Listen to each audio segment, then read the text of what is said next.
Hello everyone, good morning. स्वागत है आप सभी का ऑनलाइन स्टडियोन में।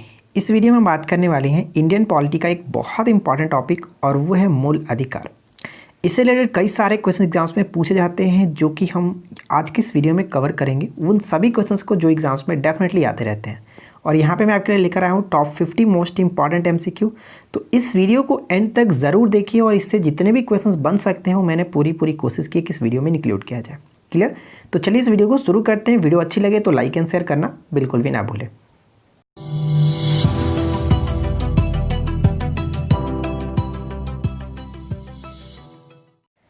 तो आज के इस वीडियो का फर्स्ट क्वेश्चन ये बनता है कि निम्नलिखित में से किसको संविधान द्वारा मौलिक अधिकारों को लागू करने की शक्ति दी गई है?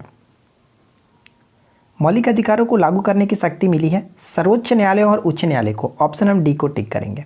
मैं आपको बता दूं कि सर्वोच्च न्यायालय और उच्च न्यायालय के द्वारा नागरिकों के मौलिक अधिकारों को रक्षा करने के लिए 5 प्रकार के रीट जारी कर सकते हैं। और वो 5 प्रकार के रीट कौन कौन से, तो आपको याद रखना है बंदी प्रत्यक्षीकरण, परमादेश, प्रतिषेध, उत्प्रेषण और अधिकार परीक्षा। ठीक है, ये चीज़ आपको याद रखना है। साथ ही साथ यहाँ से क्वेश्चन ये बनता है जैसे कि जो उच्च न्यायालय है, ठीक है, उच्च न्यायालय किस अनुच्छेद के तहत ये सभी 5 रीटें जारी करती हैं? तो उच्च न्यायालय जो होता है वो 226 के तहत। ठीक है, उच्च न्यायालय 226 के तहत, यानी कि हाई कोर्ट 226 के तहत।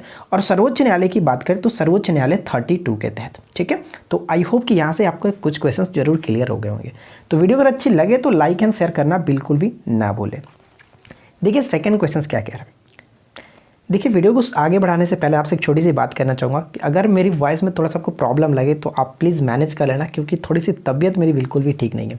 खांसी टाइप का हो गया तो बीच में कोई प्रॉब्लम भी हो सकता है, तो आप मैनेज कर लेना। सेकंड देखिए क्वेश्चन हमारा क्या कह रहा है।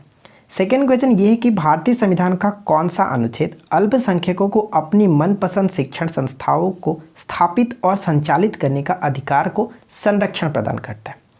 और ये काफ़ी इंपॉर्टेंट क्वेश्चन होगा, आप इसको अच्छे से ध्यान में रखिएगा। देखिए यहाँ पे जो मैंने बात की वो क्या है, अल्पसंख्यकों की अपनी मनपसंद शिक्षण। यहाँ पे सबसे इंपॉर्टेंट पॉइंट होगा शिक्षण, यही आपको ध्यान में रखना है। मैं आपको बता दूं कि अनुच्छेद 29 और 30 में क्या है कि सांस्कृतिक और शिक्षा संबंधी अधिकार इसमें शामिल किया गया। आर्टिकल 29 के तहत क्या है, आर्टिकल 29 के तहत हो गया है कि अल्पसंख्यक वर्गों के हितों का संरक्षण प्रदान किया गया। और उसी तरह से आर्टिकल 30 की बात करें तो आर्टिकल 30 में ये कहा गया अल्पसंख्यक वर्गों को शिक्षण संस्थाओं की स्थापना और उसके प्रशासन का अधिकार इसमें दिया गया। तो यहाँ पे जो बात शिक्षण की जा रही है, हम ऑप्शन नंबर डी को टिक कर सकते हैं, आर्टिकल 30। ठीक है, तो मुझे उम्मीद है कि आपका ये डाउट्स क्लियर हो गया होगा किस तरह से आपको याद रखना है। क्वेश्चन नंबर 3 देखिए। थर्ड क्वेश्चन हमारा ये कह रहा है कि निम्नलिखित में से कौन सा एक मौलिक अधिकार नहीं है? देखिए मौलिक अधिकार यहाँ पे नहीं है। तो आपको पता है कि मूल संविधान में तो 7 प्रकार के मौलिक अधिकार थे, लेकिन 44वें संविधान संशोधन के तहत यानी 1978 में जो कि जनता सरकार के द्वारा 44वें संविधान संशोधन 1978 में जनता सरकार के द्वारा संपत्ति के कर को जो कि मूल अधिकार या फिर मौलिक अधिकार कह सकते हैं, यहाँ से हटा दिया गया था और इसको हटा करके 300 के क में डाल दिया गया। और अब इसे जो कि कह सकते हैं कि एक प्रकार का ये विधिक अधिकार है। ठीक है, तो ये चीज़ आपको याद रखना है। अच्छा, यहाँ से एक क्वेश्चन और बन सकता है कि जो संपत्ति का अधिकार है वो पहले किस अनुच्छेद में था? अब तो मैंने बताया कि आपको 300 के फर्स्ट में आ गया, 300 के क में, लेकिन ये पहले जो था वो 19 के फर्स्ट के च में इसको शामिल था। ठीक है, ये चीज़ आपको याद रखना है। तो सही आंसर क्या है, ऑप्शन हम सी को टिक करेंगे। और अब वर्तमान में भारतीय संविधान में मौलिक अधिकारों की जो संख्या है वो 6 है। क्लियर? चलिए क्वेश्चन नंबर 4 देखिए। क्वेश्चन नंबर 4 कह रहा है कि किस वाद ने संसद को मौलिक अधिकारों में संशोधन का अधिकार दिया? किस वाद ने संसद को मौलिक अधिकारों में संशोधन का अधिकार दिया? तो यहाँ से एक डायरेक्ट क्वेश्चन बनता है कि मौलिक अधिकारों में संशोधन का अधिकार किसे? तो संसद को है। और ये जो अधिकार देगा वो किस वाद के तहत? तो केशवानंद भारतीवाद। ठीक है, केशवानंद भारतीवाद 1973 के तहत। आगे बढ़ते हैं। अगला प्रश्न है कि 6 वर्षों की आयु से 14 वर्ष की आयु के सभी बच्चों को शिक्षा का अधिकार बताइए क्या है? तो हम कह सकते हैं ये शिक्षा का जो अधिकार है वो मूल अधिकार है। अब इसके बारे में थोड़ा सा समझते हैं। देखिए 86वें ठीक है 86वें संविधान संशोधन के तहत 2002 में कह सकते हैं 86वें संविधान संशोधन 2002 के द्वारा अनुच्छेद 21 के क के अंतर्गत शिक्षा के अधिकार को मौलिक अधिकार का दर्जा दिया गया था। और ये कब से लागू किया गया? 1 अप्रैल 2010 से ये पूरी तरह से लागू है। ठीक है, तो ये सभी चीज़ें जो कि आपको याद रखनी है। क्वेश्चन नंबर 6 में देखिए क्या, डॉक्टर भीमराव अंबेडकर ने निम्न मौलिक अधिकारों में से किसे संविधान का हृदय एवं आत्मा का है? तो इसके बारे में तो मुझे ज़्यादा बताने की ज़रूरत नहीं पड़ेगी, आपको पता है, बहुत इंपॉर्टेंट क्वेश्चन है, कई बार पेपर में ही रिपीट हुआ है। संवैधानिक उपचारों का अधिकार, जिसकी आर्टिकल 32 में इसमें शामिल है। अगला प्रश्न है कि भारतीय संविधान निम्न में से कौन सा अधिकार प्रदान नहीं करता है? कौन सा अधिकार प्रदान नहीं करता है? तो सिंपल सी बात है, समान आवास का अधिकार। अब सबको समान आवास का अधिकार तो प्राप्त नहीं हो सकता, बिल्कुल सही है, यहाँ पे सही आंसर होगा ऑप्शन ए। ठीक है, नेक्स्ट क्वेश्चन। अगला प्रश्न बनता है कि मौलिक अधिकार क्या है? बताइए कि मौलिक अधिकार क्या है? तो हम कह सकते हैं कि मौलिक अधिकार न्यायालय में वाद योग्य है। ऑप्शन हम ए को टिक करेंगे, वाद योग्य है। Next question. अगला प्रश्न बनता है कि संविधान का कौन सा अनुच्छेद दोष सिद्धि के संबंध में अभियुक्तों को दोहरे दंड एवं स्व अभिशंसन से संरक्षण प्रदान करता है? तो हम कह सकते हैं कि किसी व्यक्ति को एक दंड के लिए एक ही बार सज़ा मिलती है। अब इसको एग्जाम्पल के थ्रू आप ये समझ सकते हैं, सिंपल सी बात है कि अगर कोई एक मर्डर करता है या फिर वो 20 मर्डर करता है तो उसको तो फांसी की सज़ा एक ही बार होगी ना। तो हम ये कह सकते हैं, सिंपल सी बात है, यहाँ पर 20 का मतलब मुझे ये समझाना था कि आपको आर्टिकल 20 याद रखना है। ठीक है, 20 का मतलब 20 आप इस तरह से याद रख सकते हो। चलिए देखते हैं नेक्स्ट क्वेश्चन। अगला प्रश्न बनता है कि संपत्ति का अधिकार है। तो जस्ट हम लोगों ने ऊपर में देखा था संपत्ति का अधिकार, अब क्या हो गया? तो संपत्ति का अधिकार एक प्रकार का वैधानिक अधिकार बन चुका है। ठीक है, तो हम यहाँ पे ऑप्शन सी को टिक करेंगे। एक प्रकार का वैधानिक अधिकार है जो कि 300 के क में इसको डाला गया। ठीक है, 300 के क के अंतर्गत इसको आप वैधानिक अधिकार कह सकते हैं या फिर विधिक अधिकार भी कह सकते हैं। ठीक है, ऑप्शन हम सी को यहाँ पे टिक करेंगे। नेक्स्ट क्वेश्चन क्या कह रहा है कि निम्नलिखित में से कौन सा मूल अधिकार नागरिकों को नहीं दिया गया? मूल अधिकार जो है वो नागरिकों को नहीं दिया गया। इसमें थोड़ा सा आपको समझने की जरूरत होगी, तो थोड़ा सा आप ध्यान दीजिएगा। देखिए यहाँ पे मूल अधिकार जो है वो नागरिकों को नहीं प्रदान किया गया। सूचना का अधिकार मूल अधिकार से संबंधित नहीं है। देखिए यह एक मूल अधिकार के रूप में इसको नागरिकों को नहीं प्रदान किया जाता। यह जो होता है एक प्रकार का विधिक अधिकार था, जिसे हम कह सकते हैं कि सूचना का अधिकार अधिनियम 2005 के तहत नागरिकों को प्रदान किया गया। ठीक है, देखिए सूचना का अधिकार से दो क्वेश्चन बन सकते हैं। सूचना का अधिकार पारित कब हुआ था? तो ये पारित हुआ था जून 2005 में। लेकिन अगर बात करें कि सूचना का अधिकार लागू कब हुआ था, तो ये लागू हुआ था अक्टूबर 2005 में। ठीक है, तो ये 2 पॉइंट्स यहाँ पे बनते हैं, इसको आप याद रखेंगे। देखिए नेक्स्ट क्वेश्चन क्या है। अगला प्रश्न बनता है कि किसी अपराध के अभिव्यक्ति को स्वयं अपने विरुद्ध गवाह बनने के लिए बाध्य नहीं किया जा सकता। भारतीय संविधान के किस अनुच्छेद में यह वर्णित है या फिर प्रावधानित है? तो सही आंसर क्या होगा? राइट आंसर है ऑप्शन ए, यानी कि आर्टिकल 20 का 3 में। ऑप्शन हम ए को टिक कर सकते हैं। क्लियर। Next question. अगला प्रश्न क्या बनता है? नेक्स्ट क्वेश्चन ये है कि भारतीय संविधान मान्यता देता है। भारतीय संविधान मान्यता देता है, तो भारतीय संविधान धार्मिक और भाषाई अल्पसंख्यकों को मान्य देता है। ऑप्शन हम सी को टिक कर सकते हैं।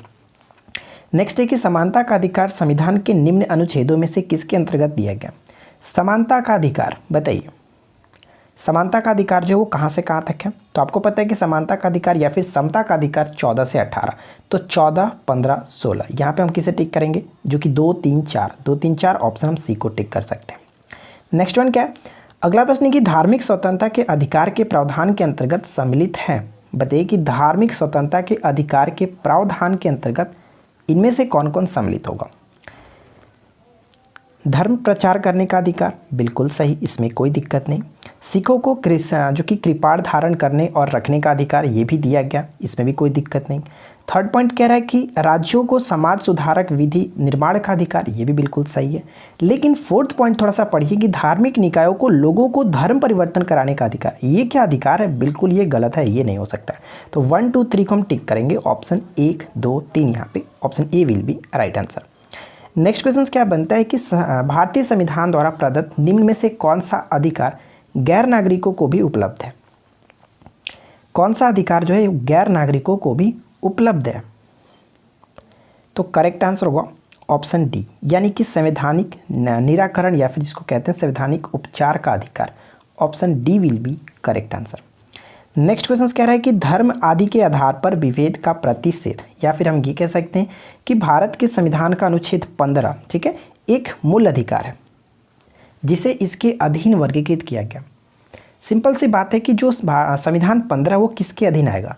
तो मैंने आपको ऊपर में बताया क्या, समता का अधिकार आपको पता है, समता या समानता का अधिकार 14 से 18 हम लोगों ने देखा था, तो उसी के अंतर्गत तो ये आएगा अनुच्छेद 15। ऑप्शन डी को टिक कर सकते हैं।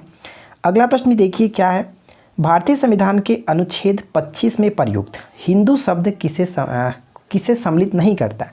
यानी जो आर्टिकल 25, यहाँ पे आर्टिकल की बात करें तो आर्टिकल 25 का 2 का ग होता है, ठीक है। 25 के 2 के ग के अंतर्गत हम देखें तो इसमें हिंदू जो शब्द है इसमें कौन शामिल नहीं होता है। हिंदू शब्द में जो कि पारसियों को शामिल नहीं किया जाता है, इसमें बौद्ध, जैन, सिखों को शामिल किया जाता है, लेकिन पारसी नहीं होते। यानी ऑप्शन हम बी को टिक करेंगे। आगे बढ़ते हैं। नेक्स्ट देखिए, अगला प्रश्न ये बनता है कि निम्न में से कौन सा एक मूल अधिकार राष्ट्रीय आपातकाल में भी समाप्त या फिर सीमित नहीं किया जा सकता। राष्ट्रीय आपातकाल में भी समाप्त या सीमित नहीं किया जा सकता है, और वो है व्यक्तिगत स्वतंत्रता और जीवन का अधिकार। ऑप्शन हम बी को टिक करेंगे।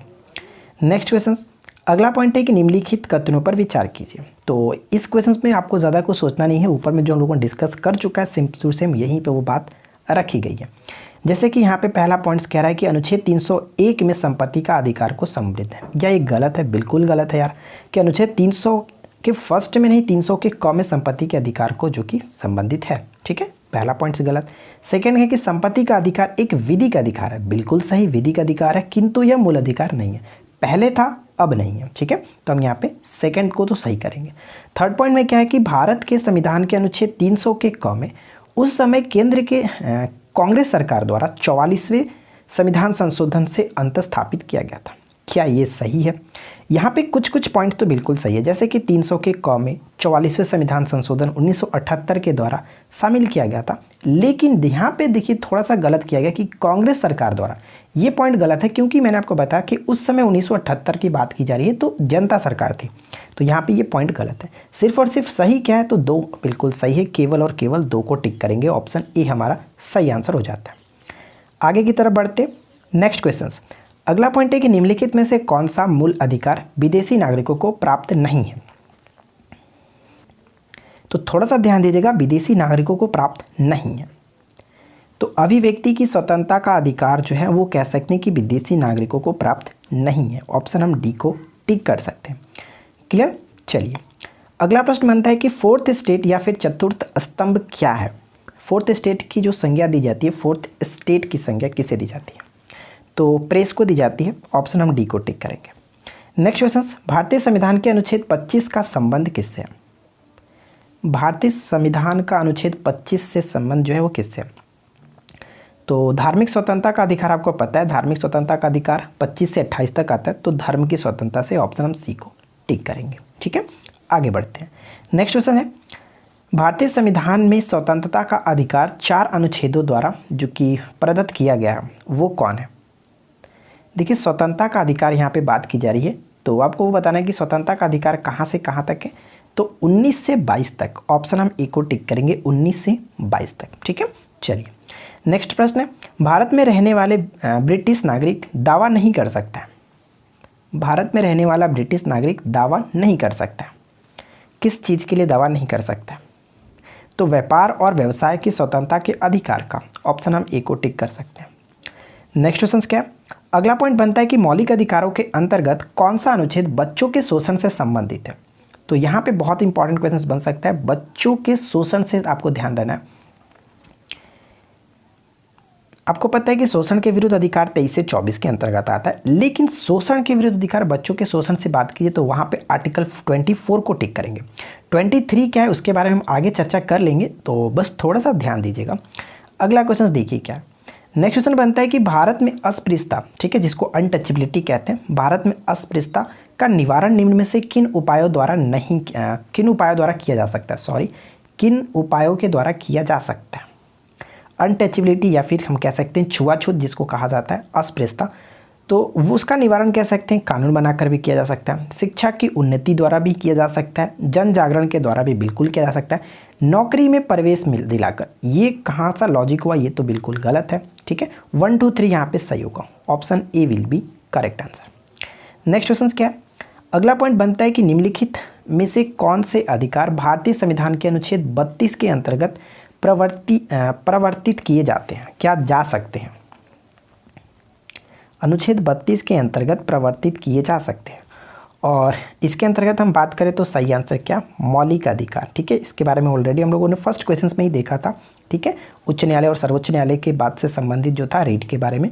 ठीक है, नेक्स्ट क्वेश्चन ये बनता है कि मद्रास राज्य बनाम चंपाकम देराय राजन 1951 के मुकदमे में भारतीय सर्वोच्च न्यायालय के निर्णय के परिणाम स्वरूप निम्नलिखित में से किस मौलिक अधिकार को संशोधित किया गया।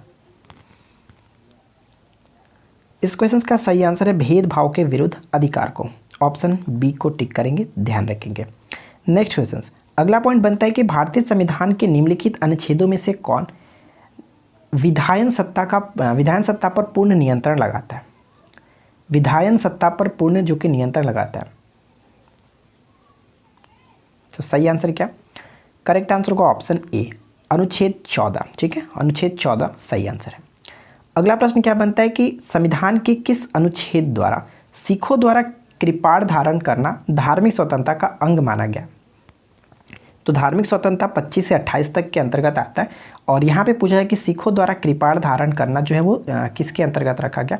तो बिल्कुल सही है कि 25 यहाँ पे आर्टिकल 25 कर सकते हैं। इसको याद रखने के लिए कैसे करेंगे कि 25 साल का छोरा हो गया, अब इसे तलवार रखने की इजाज़त दे ही दो 25 साल। ठीक है, नेक्स्ट क्वेश्चन, अगला पॉइंट बनता है कि जब सर्वोच्च न्यायालय किसी व्यक्ति अथवा संस्था को उसके दायित्व के निर्वहन हेतु लेख जारी करता है, लेख मतलब रिट। ठीक है, रिट जारी करता है तो उसे क्या कहते हैं। किसी व्यक्ति अथवा संस्था को उससे उसके दायित्व के निर्वहन हेतु, ठीक है, कोई लेख या फिर कोई रीट जारी करता है तो उस रीट को हम क्या कहते हैं। उस रीट को कहा जाता है परमादेश। ठीक है, परमादेश।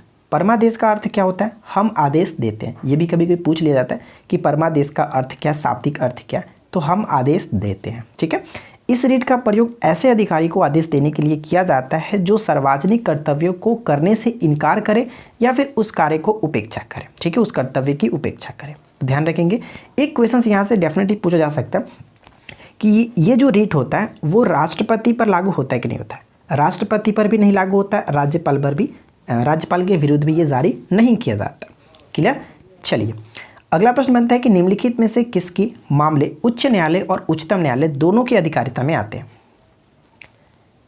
किसके मामले जो उच्च न्यायालय और उच्चतम न्यायालय दोनों की अधिकारिता में आते हैं, और वो है मूल अधिकारों का संरक्षण। ठीक है, जस्ट हम लोगों ने फर्स्ट क्वेश्चन में ही देखा था, कोई प्रॉब्लम तो नहीं है इसमें। नेक्स्ट क्वेश्चन, अगला पॉइंट क्या, अगला प्रश्न बनता है कि निम्नलिखित में से कौन सी एक याचिका अधीनस्थ न्यायालयों की कार्य पद्धति का परीक्षण करती है, और वो है उत्प्रेषण।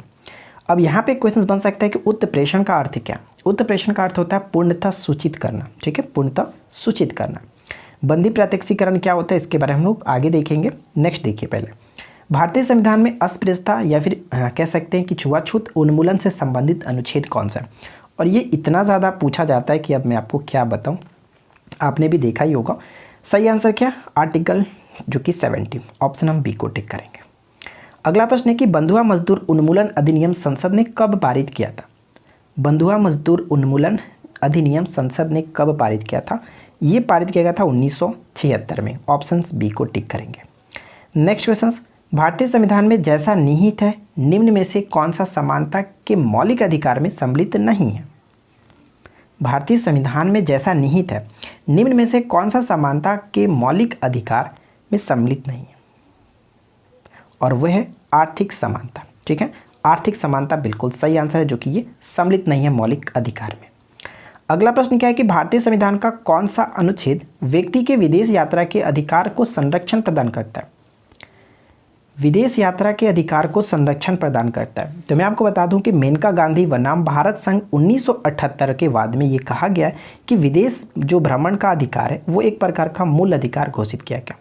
तो हम यहाँ पे कह सकते हैं किसके अंतर्गत, तो सही आंसर ऑप्शन हम सी को टिक करेंगे, अनुच्छेद 21 के तहत। Option C will be correct answer. Next question क्या है, अगला पॉइंट बनता है कि संविधान के अंतर्गत मूल अधिकारों का संरक्षक कौन है।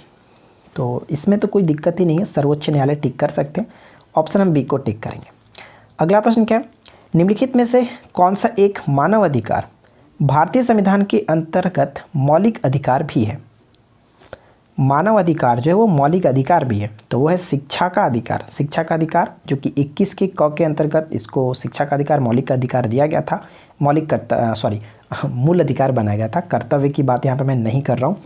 नेक्स्ट क्वेश्चन, अगला पॉइंट बनता है कि गणतंत्रीय अवधारणा से संबंधित निम्नांकित में से कौन एक सही नहीं है। ये क्वेश्चन हम लोगों ने इससे पहले का जो लेक्चर था, लेक्चर 2 में भी हम लोगों ने देखा था। गणतंत्रीय व्यवस्था कहाँ से ली गई है, तो फ्रांस के संविधान से ली गई है, और इसमें क्या होता है कि वंशानुगत शासन नहीं होता है। तो यहाँ पे कह सकते हैं कि सर्वोच्च शक्ति एक राजा के समान व्यक्ति में नहीं, तो ये पॉइंट गलत है। ऑप्शन सी बिल्कुल सही होगा कि ये एक सही नहीं है। ठीक है, चलिए अगला पॉइंट बनता है कि प्रत्यक्ष बंदीकरण अधिनियम के अंतर्गत एक व्यक्ति बिना मुकदमा चलाए बंदी बनाया जा सकता है। कितने समय तक के लिए वो बंदी बनाया जा सकता है बिना मुकदमा चलाए, तो सही आंसर होगा 3 माह के लिए। ऑप्शन हम सी को टिक करेंगे। नेक्स्ट क्वेश्चन, अगला पॉइंट बनता है कि बंदी बनाए गए व्यक्ति के मौलिक अधिकारों की रक्षा किस अनुच्छेद से प्रदत्त है या फिर किस अनुच्छेद के अंतर्गत की जाती है। यानी कोई व्यक्ति को बंदी बनाया गया तो उसके मौलिक अधिकार का कोई हनन ना हो, उसकी रक्षा जो है किस अनुच्छेद में ये बात कही गई है, तो ये बात कही गई आर्टिकल 22 में हम बात कर सकते हैं। ठीक है, गिरफ्तार किए गए व्यक्तियों के अधिकार और स्वतंत्रता से संबंधित है। अगला पॉइंट क्या बनता है कि निम्नलिखित कथनों में से कौन सा एक सही नहीं है। सॉरी, तो बताइएगा इस क्वेश्चन का सही आंसर क्या है, कौन सा एक सही नहीं है। तो इस क्वेश्चन का सही आंसर क्या है, देखिए कि करके देखते हैं। के मुंशी संविधान के प्रारूप बनाने वाली समिति के एक सदस्य थे, बिल्कुल सही है। संविधान सभा द्वारा जो कि भारतीय संविधान स्वीकार किया गया था, ये भी बिल्कुल सही है। बलवंत राय मेहता जो रिपोर्ट थी 1957 द्वारा पंचायती राज की संस्कृति की गई थी, बिल्कुल सही है। अशोक मेहता 1977, लेकिन बलवंत राय मेहता 1957। ये पॉइंट बहुत इंपॉर्टेंट है, पूछा जाता है। तो ये तीनों सही है, तो डेफिनेटली हमारा 4 गलत होगा। देख लेते हैं। संविधान के अंतर्गत मूल अधिकारों का संरक्षक भारत का राष्ट्रपति है। ऑलरेडी हम ऊपर में कई बार देखते आ रहे हैं कि संरक्षक जो होते हैं वो सर्वोच्च न्यायालय कह सकते हैं। यहाँ पे हमारा ये पॉइंट जो कि गलत है। ठीक है, राष्ट्रपति नहीं होना चाहिए। ऑप्शन हम डी को टिक कर सकते हैं। अगला प्रश्न क्या बनता है कि किसके बिना कह सकते हैं कि खाली स्थान के बिना कर्तव्य के उसी प्रकार है जैसे मनुष्य बिना परछाई के। बहुत अच्छी बात कही गई है, तो राइट आंसर होगा अधिकार। अधिकार के बिना कर्तव्य के उसी प्रकार है जैसे मनुष्य बिना परछाई के। ऑप्शन हम बी को टिक करेंगे। ठीक है, आगे बढ़ते हैं। भारत के राष्ट्रपति को निलंबन करने की शक्ति प्राप्त है, बताइए। सही आंसर होगा ऑप्शन डी, अनुच्छेद 19 में वर्णित मौलिक अधिकार को। ठीक है, अनुच्छेद 19 में जो वर्णित मौलिक अधिकार है उसे राष्ट्रपति को ये निलंबन करने की शक्ति उसे प्राप्त है। ठीक है, अगला क्वेश्चन, सूची 1 को सूची 2 के साथ मिलान कीजिए। देखिए यहाँ पे जो मिलान करने के लिए दिया गया वो बहुत इंपॉर्टेंट है। यहाँ से हमेशा 1 से 2 क्वेश्चन पूछा जाता है, तो आप इसको अच्छे से याद रखिएगा।